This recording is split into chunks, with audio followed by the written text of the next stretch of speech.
आपल्यासोबत शिवसेना ठाकरे गटाचे माजी प्रवक्ते व शेतकरी नेते किशोर तिवारी आहे. त्यांनी उद्धव ठाकरेंना एक पत्र लिहिलं आणि राज ठाकरे यांच्यासोबत युती करू नये असा सल्ला दिलेला आहे. का बरं तुम्हाला असं वाटतं की राज ठाकरेसोबत उद्धव ठाकरेंनी युती करू नये? मी त्यांना पत्र दिलं आहे आणि पत्राचा माझा उद्देश कसा आहे की मागच्या लोकसभा निवडणुकीत व त्याच्यानंतर विधानसभा निवडणुकीत आघाडीची मतं किंवा इंडिया अलायन्सची मतं त्यामध्ये अल्पसंख्याक आणि हिंदी भाषिक खूप आहेत अशा लोकांनी भरघोस मतं केलं. मात्र मी राज ठाकरे यांच्या 14, 19 त्याच्यानंतर विधानसभेत त्याच्यानंतर 24 आणि 25चं बघितलं की या माणसाकडे जनादेश नाही आहे. पण एक काम करतो तू, अजानचा मुद्दा निघाला का मुसलमानावर अटॅक करायचा. आता हिंदी भाषी मराठी भाषीचा मुद्दा निघाला तर त्याच्यावर बोलायचं आणि काय म्हणतो की कॅमेऱ्यात रेकॉर्ड करू नका पण मारा आणि निरपराध लोकांना बेदम मारायचं. तुम्हाला हे माहीत आहे का यांना की शहरी भागात मुंबईला लगत 11 महानगरपालिकेत 70% अमराठी लोक आहेत आणि महाराष्ट्राची रचना तशी झाली ना. आम्ही इथं नागपूर हे मध्य प्रांताची राजधानी होती, मध्य प्रदेशची राजधानी होती, मग आंध्राचा तुकडा तोडला, मराठवाडा अहमदनगरपर्यंत निजामांचं होतं, तिकडे गुजरात होता आणि हे लोक पहिलेपासून आलेले आहे. त्यांना पकडून पकडून मारायचं. राज ठाकरे उद्धव ठाकरे सोबत जर आले, एकत्र आले दोन ठाकरे बंधू, तर उद्धव ठाकरे नुकसान असं म्हणत आहे का तुम्हाला? नाही, राज ठाकरेची तर कधी कोणती सीट वीट येत नाही, परंतु उद्धव ठाकरेची एकही सीट येणार नाही याची मी हमी घेतो. कारण आत्ता उद्धव ठाकरेचा आदित्य बघा, त्याचा तो साळ्याचा मुलगा बघा किंवा तो सदा सरवणकर पडला त्या ठिकाणी बघा, चक्क मुसलमान आणि बांगलादेशी लोकांच्या मतदानावर निवडून आलेले लोक आहेत ते. आणि राज ठाकरेसोबत गेल्यानंतर कोणताही अमराठी किंवा अल्पसंख्याक मतदान करणारच नाही. कारण सत्ता नसताना हा माणूस एवढा उधम करतो, एवढे अत्याचार करतो, तो पडेकाल करेल. आणि वरून कसं आहे की देवेंद्र भेटले, महेश मांजरेकर भेटले, देवेंद्रनी सुपारी दिली, महेश मांजरेकरांनी कापून दिली आणि दुसऱ्यापासून हिंदी मराठीचा वाद सुरू झाला. मी तुम्हाला सांगतो, नांदेडमध्ये सुलभ शौचालय आहेत. हे महाराष्ट्रात सुलभ शौचालय म्हणजे देवेंद्रनी दिले आहे, बिंदेश्वरी पाटकाची. तर त्या ठिकाणी मनसे कार्यकर्त्याला शौचालय जाण्यासाठी महाराष्ट्र सरकारने सांगितलेले 10 रुपये मागितले. तर हे म्हणे की मराठी में बोलो, ते मराठीमध्ये नाही बोलले म्हणून 4-5 लोक आले आणि त्याला बेदम मारलं. पण तुमचं असं म्हणणं आहे की राज ठाकरेची जी भूमिका आहे मग मुसलमानांना घेऊन असेल किंवा मराठी भाषेला घेऊन असेल, त्यामुळे कुठेतरी उद्धव ठाकरेचं नुकसान होते, त्यामुळे तुम्ही त्यांना पत्र लिहिलं? नाही, उद्धव ठाकरे मुख्यमंत्री असताना त्यांनी जी समर्पक काम केलं, तर हा माणसं प्रबोधनकार ठाकरेच्या पायावर चालला आहे.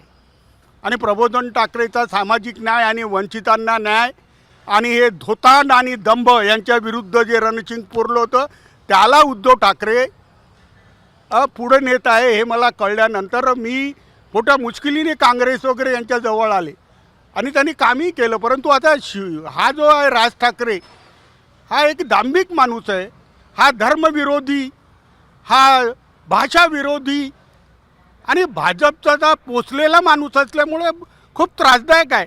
आणि मी आज सांगितलं की महानगरपालिकेत व तुमची जनमानसात महाराष्ट्रात असलेली प्रतिमा टिकवण्यासाठी राज ठाकरेला तुम्ही दूर ठेवा राजकारणाच्या दृष्टीने. तुम्ही मगाशी बोलताना बोलले की सुपारी दिली, म्हणजे कोणी कोणाची? अरे देवेंद्र भाऊ, सुपारीवीर कोण आहे इथं? आपला देवा भाऊ. कोणाला दिली आणि कशाची दिली? राज ठाकरेला. अरे बघा, सगळे हिंदी भाषी मतं कोणाला मिळतील? सगळी हिंदी भाषी मतं भाजपला मिळतील.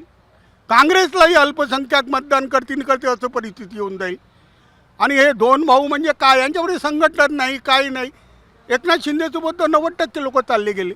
आणि मनसेकडे आहेच काय? उद्धव ठाकरेच्या पाठीमागे संघटन आहे का, लोक आहे? आज नाही आहे. उद्धवपाशी केवळ चमच्याची भरती आहे, चाटुकार लोक. मग ते कसे काय निवडून येईन सत्तेमध्ये, निवडणूक कशी जिंकेल ते? नाही, उद्धव ठाकरे यांचा जनाधार मोठा झाला आहे. भाजपच्या पापामुळे यांचा जनाधार मोठा झाला आहे. पण त्यांच्यापाशी संघटन वगैरे नाही आहे. प्रामाणिक लोक सोडून गेले आणि चाटुकार पैसे खाणारे, जसं आपला संजय राऊत, विनायक राऊत, मिलिंदा आपला, हे सगळे लोक तिथं लुबाडतात. तिथं टोल लावून ठेवला आहे. तुम्ही असेच वक्तव्य करतात म्हणून मागे तुमच्यावर कारवाई केली पक्षाने.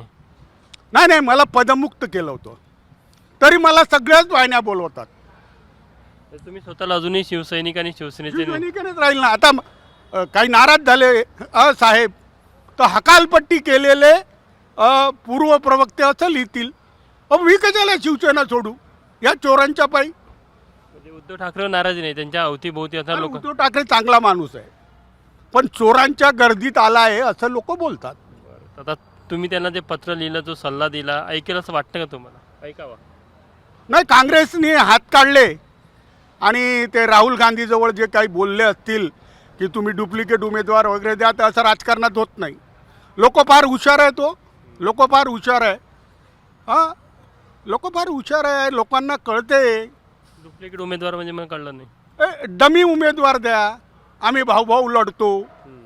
11 महानगरपालिके. राहुल गांधी ऐकेल का तो? काँग्रेस ऐकेल का ते? तोही घराबाहेर निघत नाही आणि उद्धव ठाकरे घराबाहेर निघत नाही. हे 12 वाजता उठणारी मंडळी, यांना काय राजकारण समजते? विदर्भ, मराठवाडा, उत्तर महाराष्ट्र, खानदेश यांच्या समस्येची काही घेणं देणं नाही. मी तुम्हाला सांगतो. तुम्ही एकीकडे म्हणता की उद्धव ठाकरे राजकारण कळत नाही, परत तुम्हीच त्यांना सल्ला देता, तुम्ही आपले नेते मानता.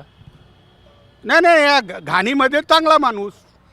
मी एक सांगतो ना तुम्हाला, विदर्भ, मराठवाडा, खानदेश, उत्तर महाराष्ट्र याची जी दैनावस्था आहे, त्यात पवार काका पुतणी आणि ठाकरे बंधू यांना काही घेणं देणं नाही. महाराष्ट्राच्या लुटीमध्ये भाजपसोबत हिस्सा मिळावा हीच त्यांची प्रामाणिक इच्छा. काय आता तुम्ही तुमचं पत्र जे आहे ते शिवसेना भवनात दिलं, त्यांना आम्ही विचारलं, ते म्हणे की ते आमचे नेते नाही, आमच्या पक्षाचे कोणी नाही, आमचा काही संबंध नाही. ते त्यांनी मला पदमुक्त केले आहे.